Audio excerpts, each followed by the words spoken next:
भारतामध्ये 75% तुरुंगात जे लोक आहेत ते SC ST OBC आणि मुसलमान आहेत. हे आपल्याला पहिले माहिती करून केलं पाहिजे. बरं, हे SC ST OBC मुसलमान जे लोक तुरुंगात आहेत ते का आहेत? ते गिल्टी आहेत, कन्व्हिक्ट आहेत, त्यांना कोर्टाने डिक्लेअर केलं की हे गिल्टी आहे म्हणून ते आहेत का? तर ते नाही, असं नाही आहे. ते अंडर ट्रायल आहेत.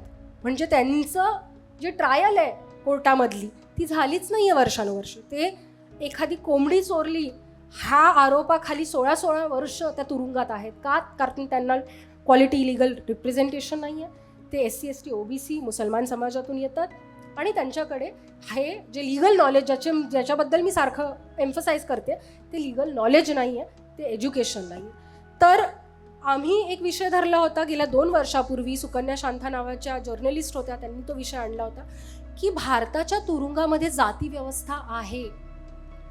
आणि ती कशी आहे? तर भारताच्या तुरुंगातले जे मॅन्युअल्स आहेत, प्रिझन मॅन्युअल, त्याच्यात असं लिहिलं जातं की तुरुंगात जे कामकाज चालेल त्या कामकाजामध्ये ब्राह्मण जर तुरुंगातला तो जर प्रिझनर असेल, कैदी असेल, तर तो कुकिंग करेल.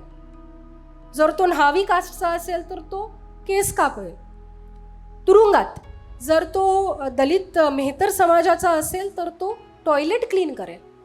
आणि ही अशी जाती व्यवस्था तुरुंगामध्ये 2024 पर्यंत, जोपर्यंत आम्ही हे जजमेंट आणलं नाही सुप्रीम कोर्टासमोर, हा विषय आणला नाही, तोपर्यंत चालू होती.